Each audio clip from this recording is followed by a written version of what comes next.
Hi, and welcome to Enchantment of Eternity's book-to-show comparison for the Expanse Season 4, Episode 2, Jetsam. This video is a part of a series of videos where I compare the Expanse TV show to that of the novels that it's based on, pointing out the differences and giving my opinion on how well I think these adaptations work.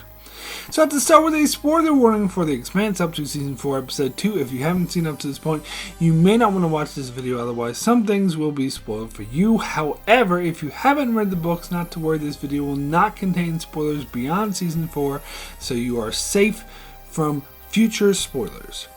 Now, before I get into my breakdown of the episode, I do have to announce a decision that I came to, and that is I won't be covering the Belter storyline with Ashford and Drummer in these book-to-show comparisons for the rest of the season, and I will just skip over these scenes.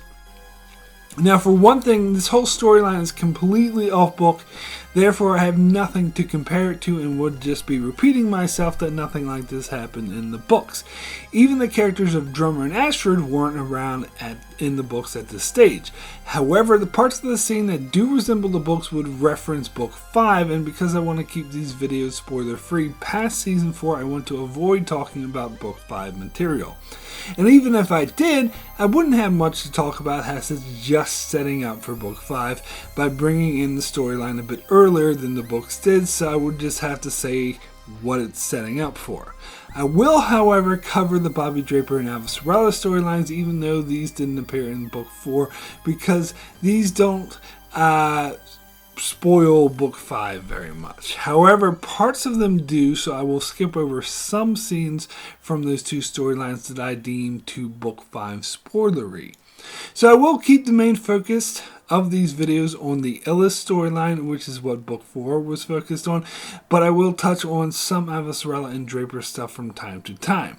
And the exception to this being when I cover the Season 4 finale, Cibola Burn, I will cover the Belter storyline, but I will get heavily into Book 5 spoilers, so that video will have to be a book spoiler video just for those who have read Book 5, as there's a lot of things in that episode I could talk about.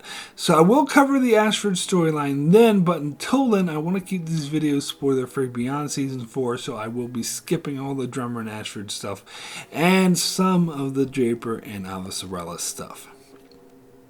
Okay, so getting into the episode, it begins with a scene from Miller's perspective where he sounds robotic and is a bit disjointed. He talks about looking for something and reaching out, but then yells stuff that Miller might say. So this scene is similar to a series of interludes that we got in the books that are said to be from the perspective of the investigator. These interludes constantly repeat the phrase, "it reaches out," over and over again. I won't attempt to dissect exactly what these scenes mean in either the book or the show because it's very abstract.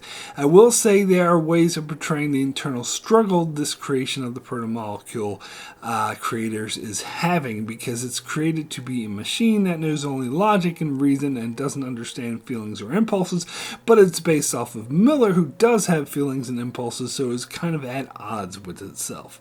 I will say the books play this more like an internal struggle, the way one person might have an inner struggle in their own mind of which direction to take, and the show plays it a bit more like an external struggle with two different beings battling each other over dominance over this one form. However, I do find this a very fascinating visual interpretation of the interludes in the novels, and it does add a bit more to see it play out visually like this, so I'm going to give this a +1. So next, we get a scene right after the weird robotic bug thingies appeared and they're pondering over what they are. Elvie grabs one and suggests that she should examine it. Amos suggests that perhaps these are the things that brought down the Edward Israel shuttle, and a Belter named Coop is quick to agree with that, saying that must be it. Mercury announces that he's going to examine the crash site to see if there's any validity to this claim, and Holden orders Amos to go with him. He then orders Alex to help the injured while he and Naomi check up with Elvie to find out what these things are. Wade then goes to Mercury and suggests coming with him, but Mercury tells her to stay in town and watch over things while he's gone. So as I mentioned in the previous video, the weird robotic bugs did not appear in the books. Furthermore, the shuttle crash had already happened months before Holden arrived, and Mercury had already determined it was caused by an act of terrorism from the Belters, although the Belters still denied it. However, Coop, of course, was involved in the bombing in the novels, and he's being rather obvious about it in this scene, but that's true to his book character as well. He was never good at being subtle. So overall, I think this is an interesting scene that works with the show, what the show established, and uses all the characters well, so I'm going to give this a +1. We then see Holden and Naomi with Elvie as she examines the bugs. Naomi suggests it's artificial, but Elvie tells her that's very terrestrial thinking, and as a Belter, Naomi doesn't take too kindly to that suggestion. But Elvie explains that what may appear artificial from an Earth perspective may be natural in an alien environment. However, they get a close-up scan of the bug, and Holden recognizes it as protomolecule technology, so Naomi suggests testing everyone for protomolecule infection. They then discover where the bugs came from, and it was a giant alien structure that they had planned to visit anyway. So first off, in the novels, Naomi and Elvie never meet. As I mentioned before, Naomi stayed on the ship in the novels, and there was never any talk about the possibility of the protomolecule infection. Instead, Holden's focus was much more on the political situation on the planet, which in the novels was why he was sent there. Although Elvie portrayed here is true to how she was established in the books as being more concerned with the science of everything more than anything else. And I agree, I see why this show chose to focus on the protomolecule stuff more, but I actually missed a lot of the political dynamic, even though some may have found it boring, as it consists of negotiation meetings that Amos literally fell asleep in. But I quite liked it, so I'm going to give this a -1. We then go over to Avasarala as she's watching a report from Holden about how he's going to investigate the weird alien structure, and Avasarala is worried, but her aide suggests that this may be good for her numbers as it shows that she's right to be concerned about these alien worlds. She then walks out to visit her husband, and they sit together as the ship they're in launches towards Mars, and they hold hands.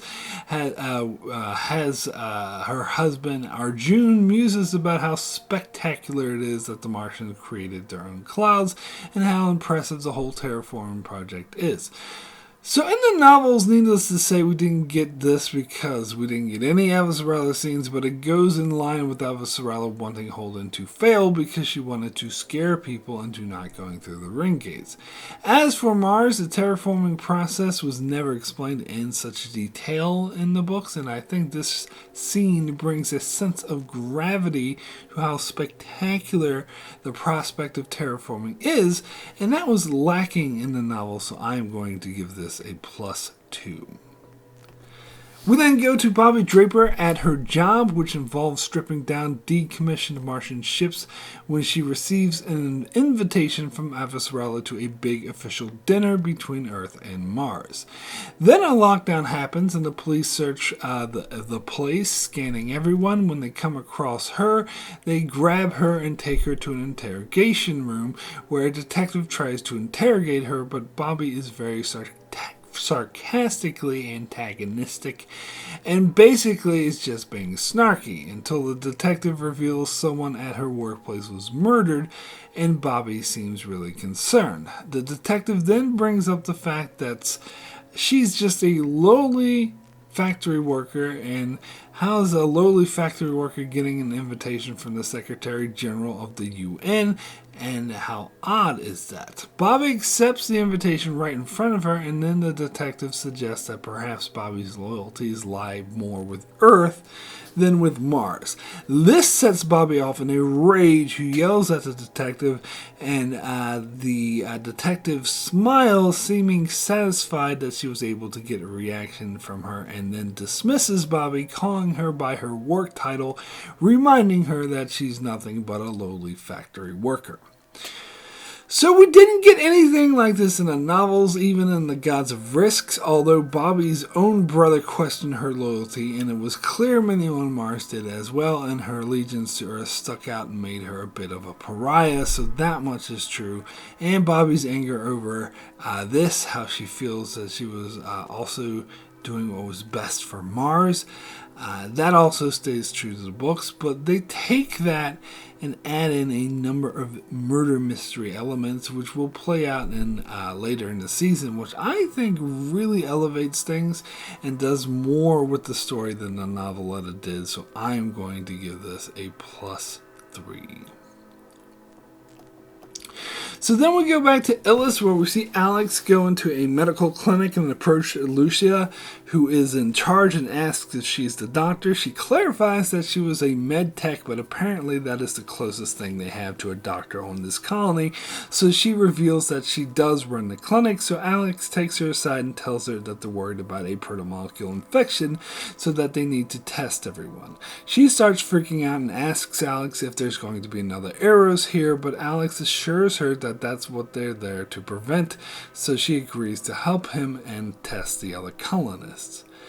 So in the novels, as I mentioned before, Alex never left Zoraznate and never interacted with the colonists, and they never tested people for the protomolecule infection. However, the portrayal of Lucia is true to the novel. She was very concerned with healing the wounds regardless of which camp they belonged to, so I thought this worked well to establish her character. So I'm going to give this a +1. So then we get a scene with Amos and Murtry going out to the crash site, where Amos notes how surprising it is that anyone survived.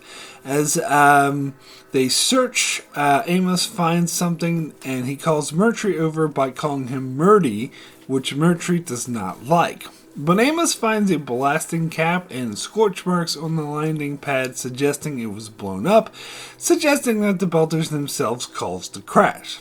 So in the novels, Amos and Murtry never really have this somewhat cordial interaction.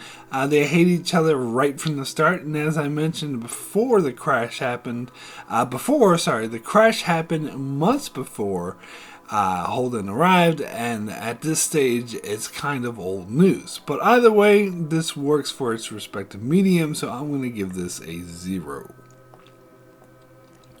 We then see Holden, Naomi, and Elvie drive out to the weird alien structure. On the way out, Elvie talks about what she knows of the weird alien structures, which isn't very much. Holden asks if the Belters, who have settled here a long time ago, know more since they've been here longer, but Elvie says that they don't, as they never really explored the structures, as there's no lithium there.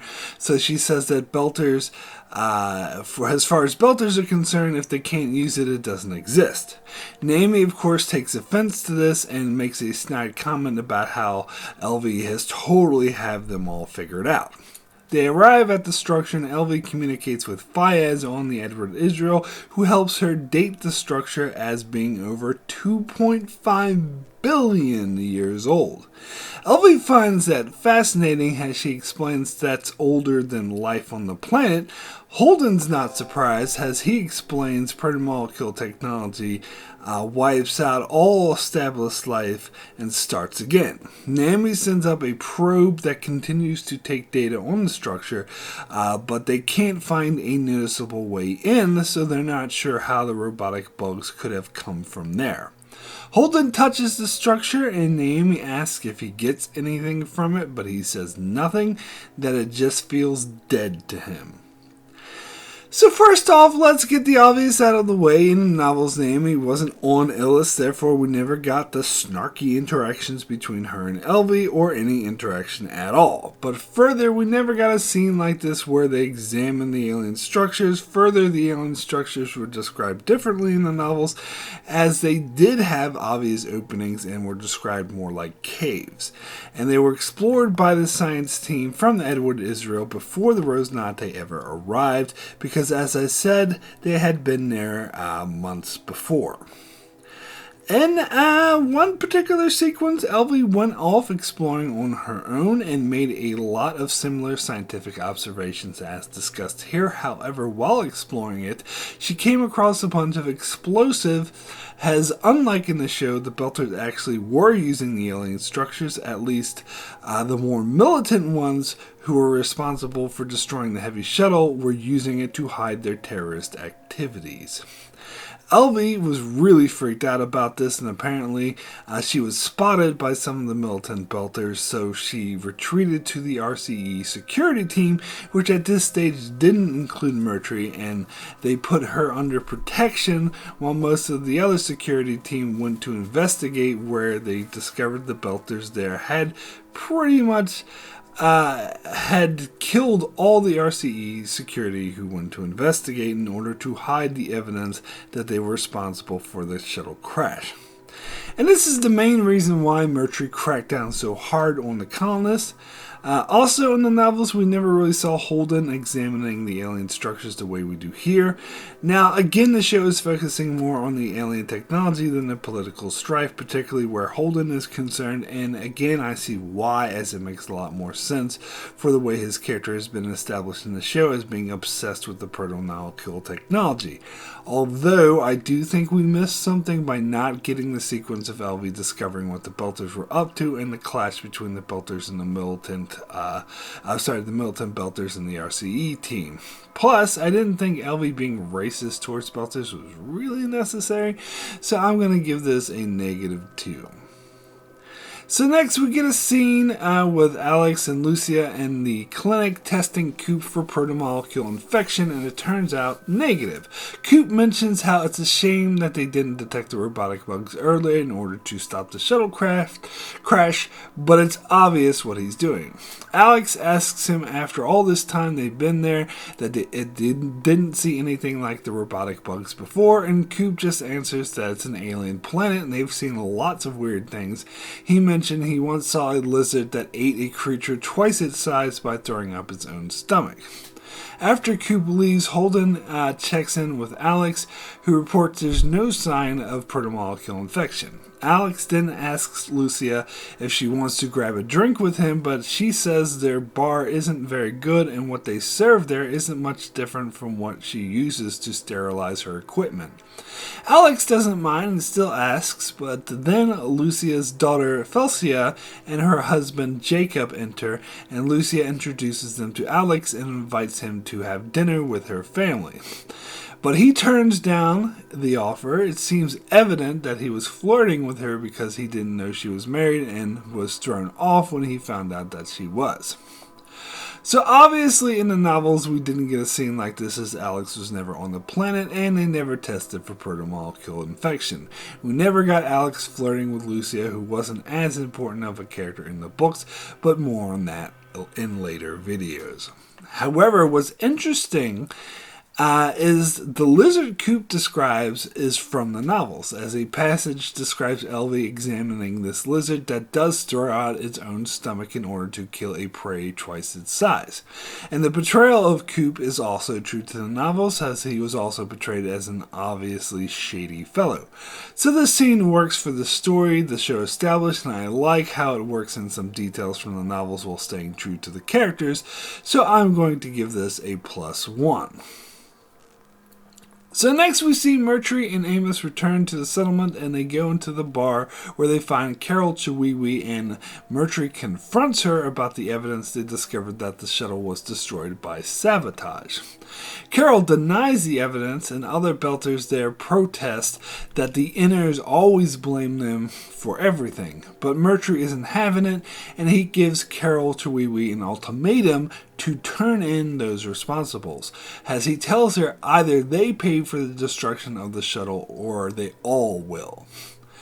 Now, we didn't quite get a scene like this, but it's true to the novels as Mercury constantly blamed the Belters for the deaths of his team, and Carol Chiwewe constantly denied it.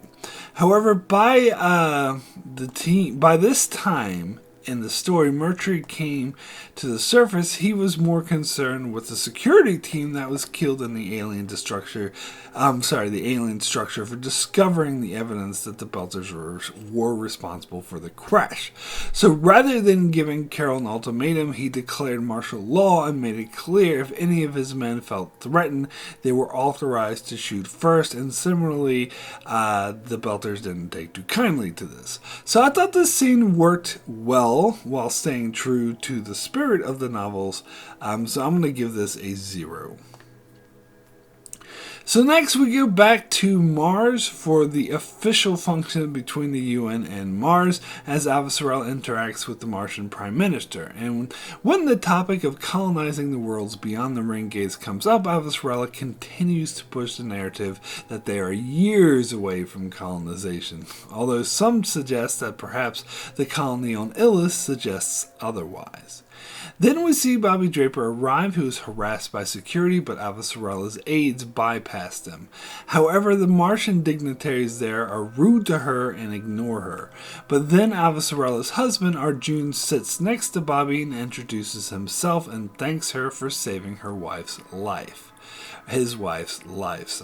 But Bobby tells him if he's married to Christian, then he's a much braver person than she is. Avasarala then starts her official speech where she praises Admiral Souther and hopes to continue a lasting peace between Earth and Mars.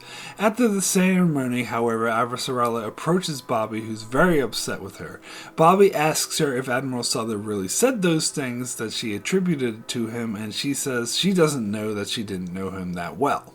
Bobby then yells at her that she used her the same way that she used Souther and that she felt humiliated. Avasarala said her intention wasn't to embarrass her, but to make it clear to the Martian brass that she still had friends in high places. However, Bobby argues that all they saw was Earth calling its lapdog to heel. Avasarala then asks Bobby to come work for her, saying if those people don't see how glorious she is, they don't deserve her, but Bobby turned down the offer.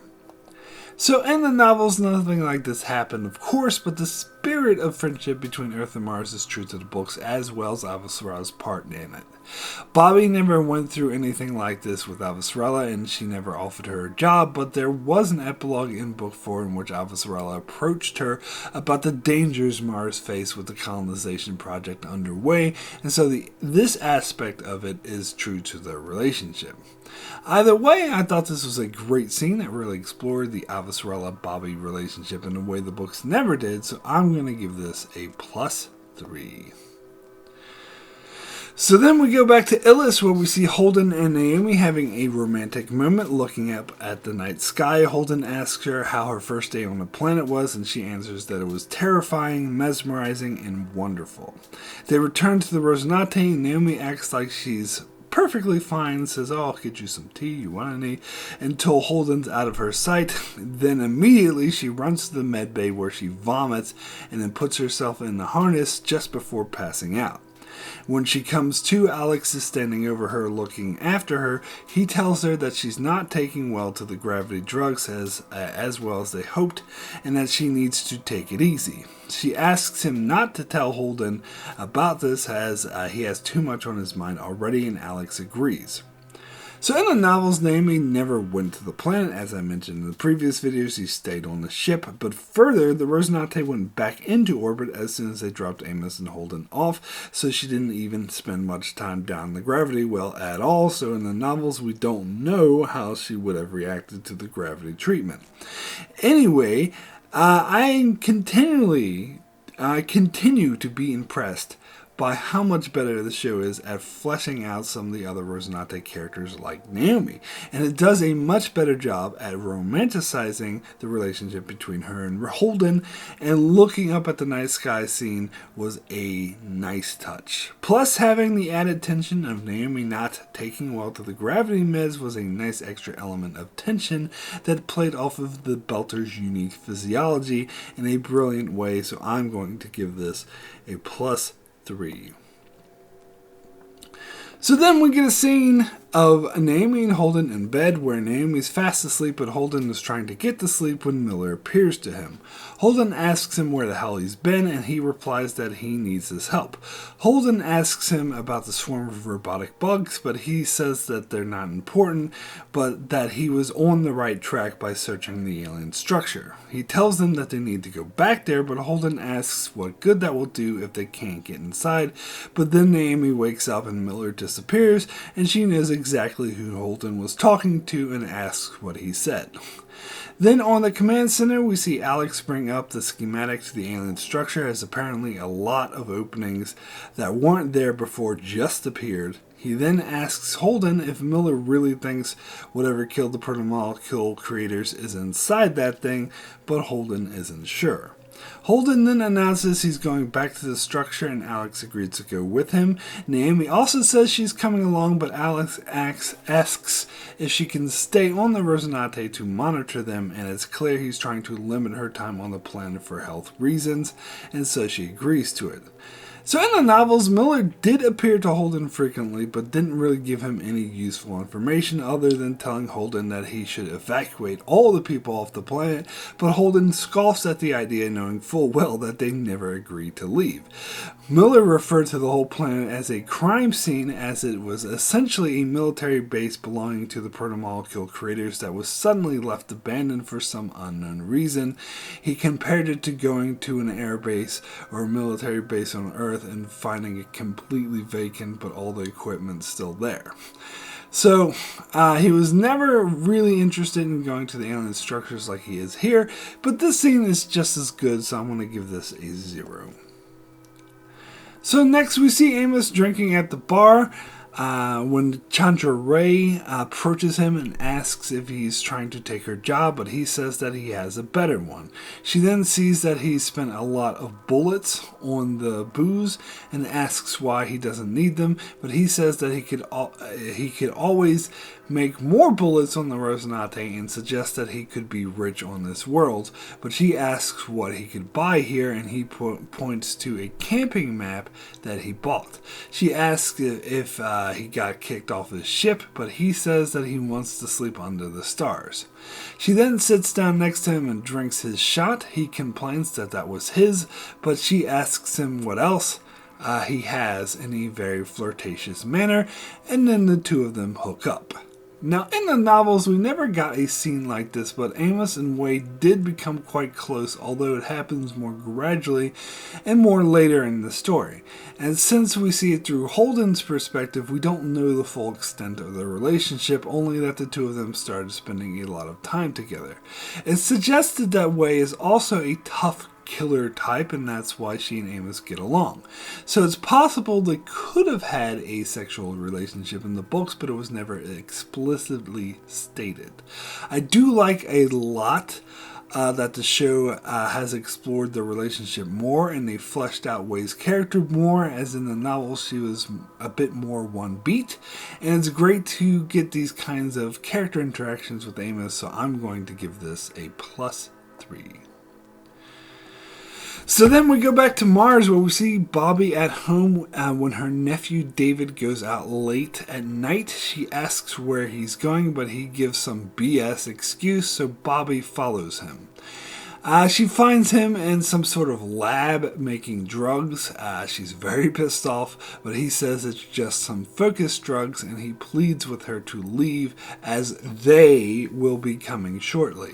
She refuses and insists that he's coming with her. However, Lily then shows up accompanied by some goons. Bobby tells them that David's out, but Lily tells David that his aunt is becoming a problem. When Bobby tries to leave with David, Lily's goons try to stop them, so Bobby begins to beat the ever-loving crap out of them. David is shocked to see his aunt being so violent, and Lily tells Bobby that she's so fucked, but Bobby just punches her and tells her that David is out for good. So this is basically the crux of the Gods of Risk storyline, but it's still very different.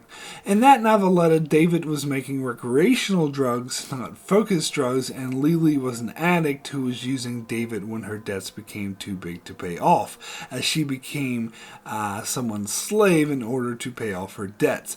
David tried to help her, and Bobby ended up catching on and beat the crap out of the guy who was threatening David, and that's about where the comparisons stop. This, however, felt a bit out of the blue and not particularly well earned. In addition, I found Lily's insistence that Bobby is fucked after she just beat the ever-loving crap out of the three brute muscle men to be ridiculous. So I'm going to give this a -2.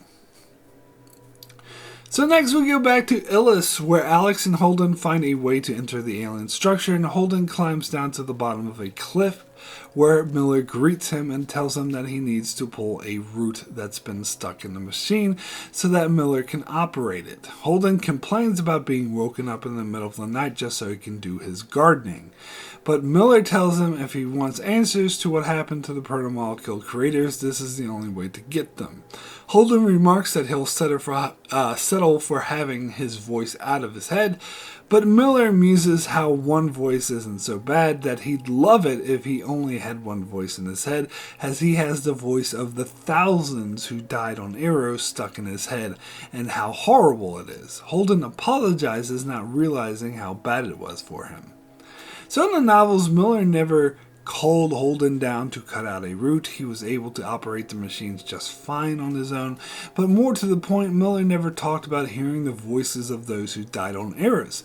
It makes sense seeing how they were all coalesced by the protomolecule, and I think it adds an extra character element to Miller that wasn't there in the novels. It helps really humanize him, so I'm going to give this a +3.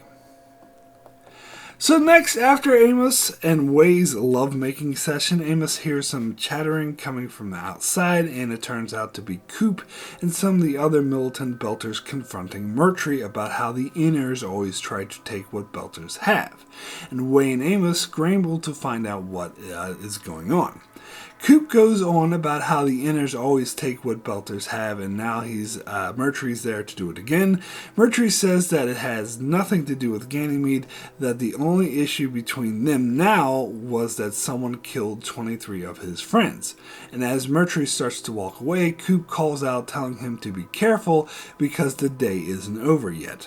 Murtry remarks that was a threat, so he shoots him in the head. The other Belters are shocked, and Way scrambles to get over there, but Murtry calmly puts his gun away and walks away. So in the novels, after all but one of the RCE security men on the planet were killed in the incident in the caves, Murtry took an overwhelming force down to the planet and declared martial law, vowing that no more of his people would die. He proclaimed that if any of his people felt threatened, they were authorized to respond with lethal force. When Holden first arrived on Illis, everyone was gathered in the town center, and Murtry was trying to explain this to Holden, who wasn't happy about this, and one of the troublemakers started speaking out against Murtry. Coop eventually said something that implied a threat to Murtry's life, so Murtry responded by shooting him in the head in broad daylight right in front of Holden and everyone else on the planet who was gathered at the town center. Holden responded instinctively by raising and pointing his gun at Murtry, and after talking to him for a few moments, Murtry suggested to Holden that perhaps he might want to put his gun down, as it could be interpreted as he's threatening his life. Holden does so, but vows to see Murtry put on trial for murder once they return to Earth. Now, this scene captures the essence of what happened in the novels, but it lacks context. For one, the martial law, but for more importantly, and more specifically, Mercury saying any threat to his life or the lives of his people would be responded to by lethal force. So it made total sense when he said to Coop that was a threat and shoots him in the head. He never said any such thing in the show, therefore his line about now that was a threat seemed kind of out of place and not as well earned. In addition, I thought it was much more powerful that Mercury did it right in front of Holden and in broad daylight, just brazenly defying and undermining any authority Holden might have. So it's not a terrible scene, but I thought it was handled much better in the books, so I'm going to give this a -4. So next we go back to Holden, who finishes cutting off the root, but when he does, Miller disappears and all the machines come to life. The machines start closing in on him, so he has to climb back up the cliff in a hurry, and he makes it just in the nick of time before the massive alien structure crushes him. Naomi calls on the comm, freaked out that something happened to them, but Holden announces that they're okay until he sees the structures apparently charging up, and lightning starts striking them, and Alex asks what Holden did. So in the novels, nothing like this happened, and frankly, it seems like they had to throw in a moment with a crushing wall just for some added suspense, as it doesn't really make sense to me why Miller would tell him to turn on the machine without warning him about being crushed by a giant wall. Not because Miller's such a nice guy, but because he needs Holden to complete his mission. And as cool as the lightning looked, it ultimately seemed unnecessary, so I'm going to give this a -4. So my final adaptation score for Jetsam is a +8.